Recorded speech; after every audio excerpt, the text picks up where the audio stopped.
नमो विष्णुपादाय कृष्णप्रेष्ठाय भूतले श्रीमते भक्तिवेदांत स्वामिनिति नाम्ने। नमस्ते सारस्वते देवे गौरवाणी प्रचारिणे निर्विशेष शून्यवादी पाश्चात्य देश तारणे।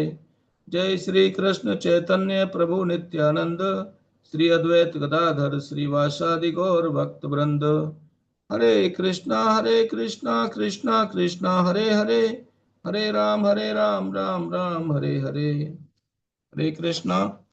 सर्वप्रथम मैं अपने शिक्षा गुरु हिज ग्रेस अंबादास प्रभु जी एवं हर ग्रेस निताई शिवनी माता जी के चरण कमलों में कोटि कोटि दंडवत प्रणाम करता हूँ।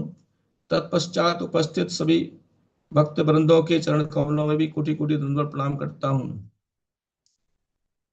और मैं आपसे प्रार्थना करता हूँ कि आप मुझे सब अपना आशीर्वाद प्रदान करें, जिससे कि मैं भगवान की रासलीला के विषय में कुछ चर्चा कर सकूं। हरे कृष्णा। तो ये रासलीला जिसका मैं वर्णन करूंगा, ये श्रीमद् भागवतम के 10वें स्कंद के 34वें अध्याय में दिया गया है। और ये जो रास की लीला है, ये कई प्रकार का होता है। एक होता है नित्य रासलीला, जो भगवान रोज करते हैं। दूसरा शारदीय, कार्तिकीय।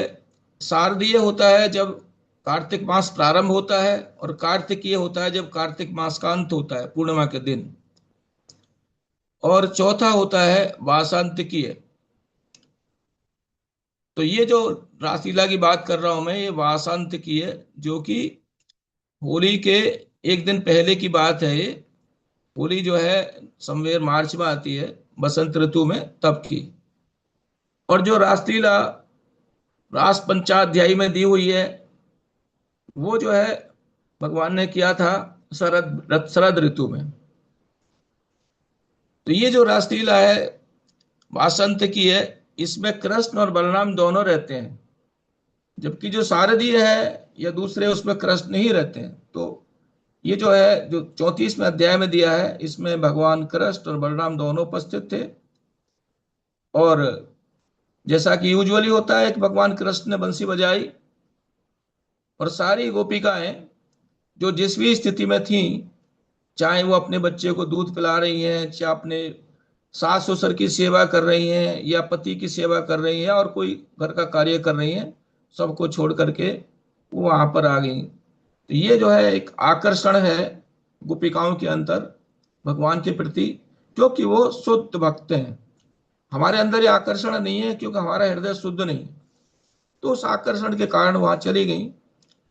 और ये जो गोपिकाएं हैं, ये दो सेट हैं, अलग अलग हैं। भगवान कृष्ण की अलग हैं, भगवान बलराम की अलग हैं। तो दोनों सेट वहां पर उपस्थित थे, और बहुत ही सुंदर मौसम था। और क्योंकि ये होली के एक दिन पहले की बात है, तो उस समय जो है, जो चंद्रमा जो था, फुल मून था, और बहुत ही सुंदर मंद सुगंध हवा बह रही थी। और आकाश में जो तारे भी खिले हुए थे, इस तरह का समय था। और हवा में जो है, ये जो कमल के पुष्पों की महक थी, और जो भौरे हैं वो गूंज रहे थे चंपा के जो फूलों की महक के कारण। ऐसा सुंदर वातावरण था। वातावरण का वर्णन करते हैं सुखदेव गोस्वामी।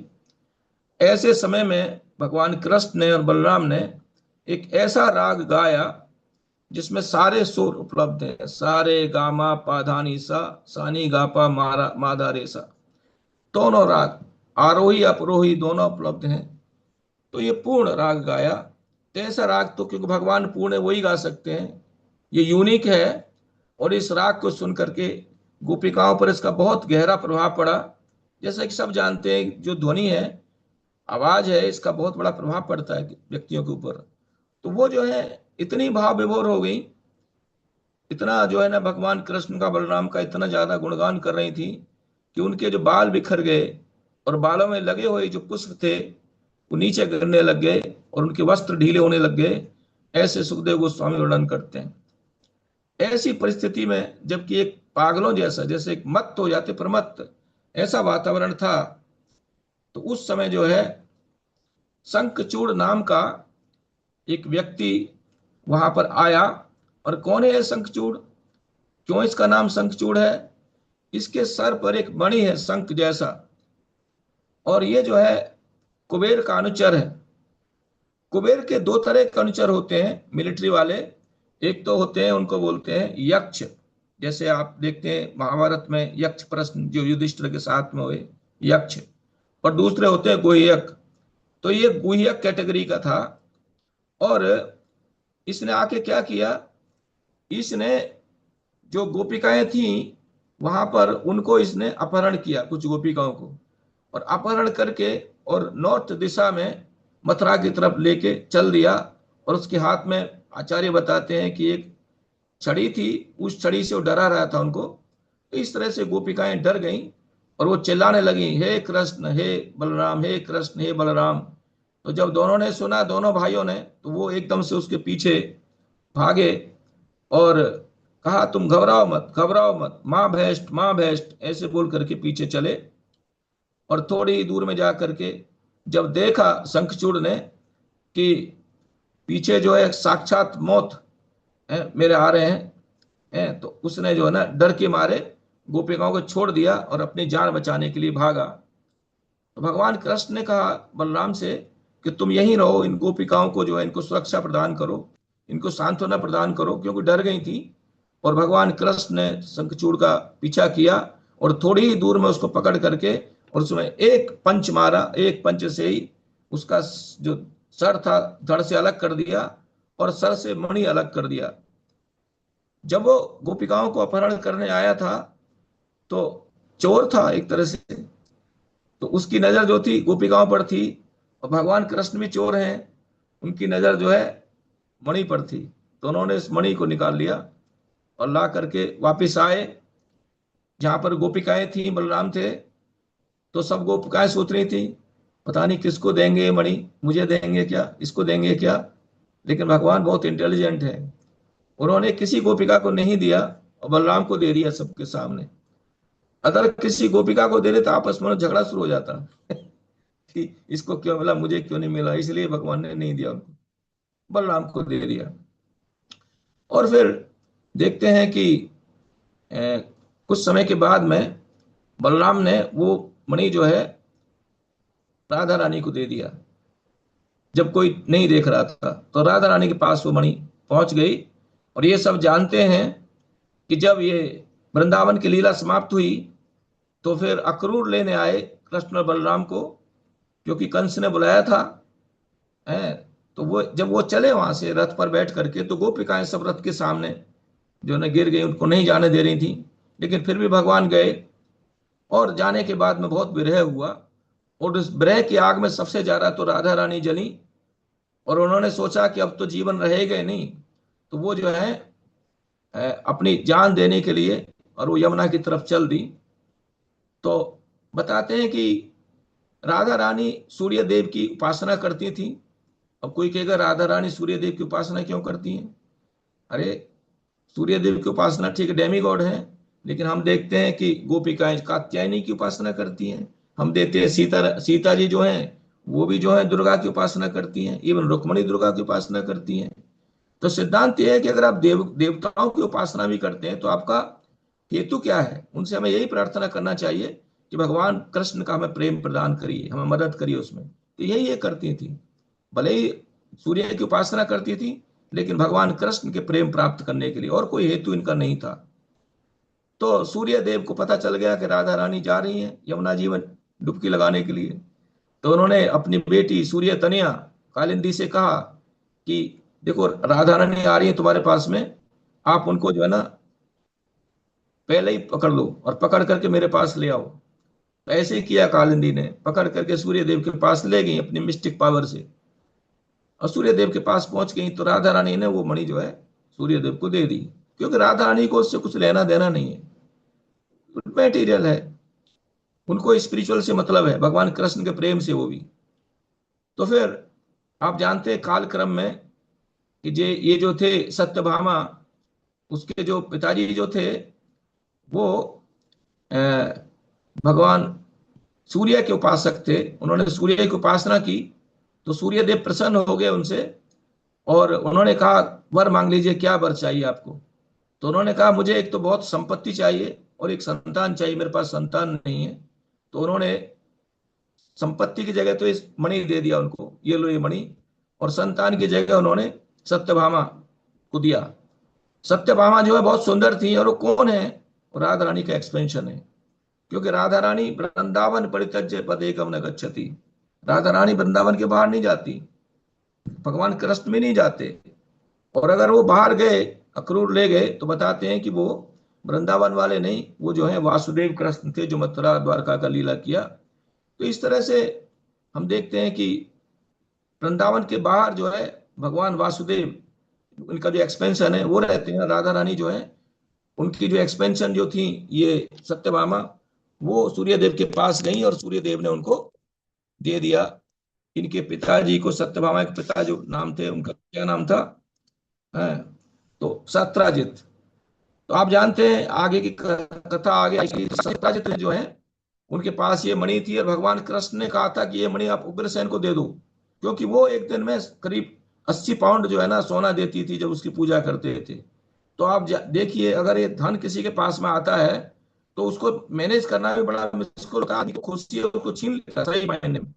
अगर जितना आवश्यक धन है उतना है तो ठीक है, लेकिन बहुत ज्यादा है तो उसको मैनेजमेंट में आदमी को प्रॉब्लम हो जाता है। इसलिए कहा था भगवान ने, लेकिन सत्यजीत नहीं माने।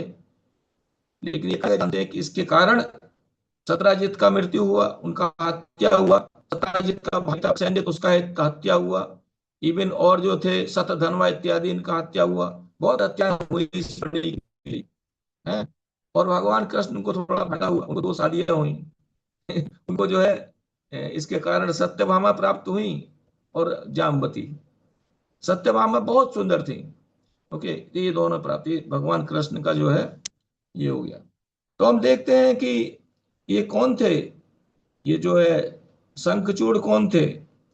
तो इसके बारे में बताते हैं कि एक बार जो है गोलोक वृंदावन में राधा रानी और श्री दामा सखा, एक जो गोप है, इनके इनमें दोनों में झगड़ा हो गया भगवान की सेवा के ऊपर। वहां पर सेवा के लिए झगड़ा हो जाता है। हमारे यहाँ अपने ईगो के लिए झगड़ा होता है भौतिक जगत में, लेकिन वहां सेवा के लिए झगड़ा होता है। तो एक दूसरे को कर्ष कर दिया। तो राधा रानी ने कहा उसको कि तुम जो है इसने इसने तुम जो है राक्षस बन जाओ। तो श्री रामा सखा जो है वो शंखचूड़ बने हैं, एक गुहयक बने।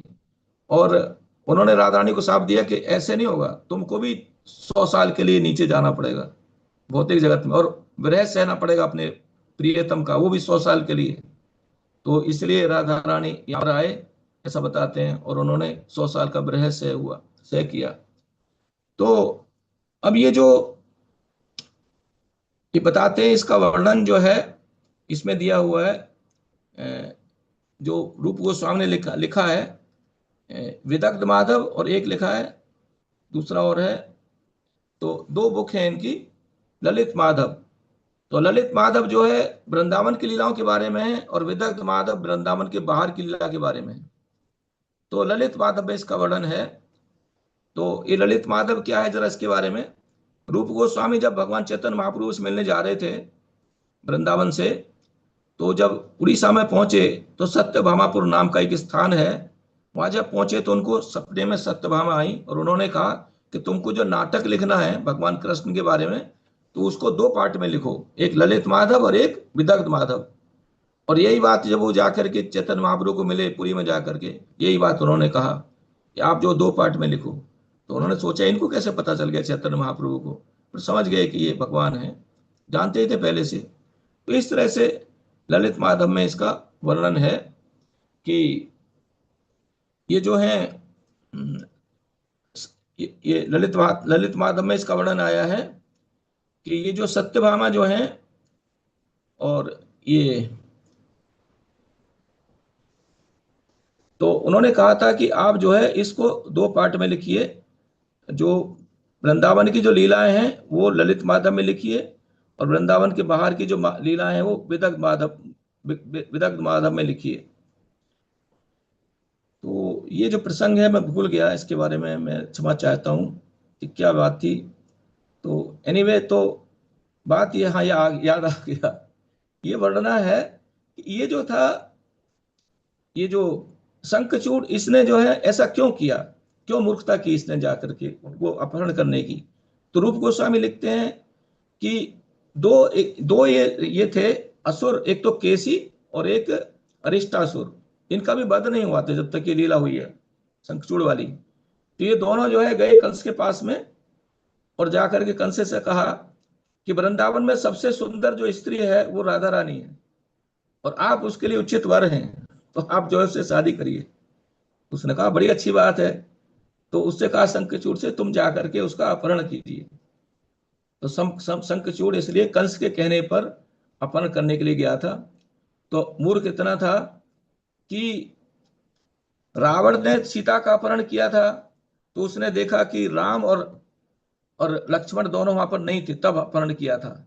लेकिन इसने तो जाकर के सरेआम, जब वहां पर कृष्ण और बलराम दोनों थे, तब अपहरण किया गोपिकाओं का है।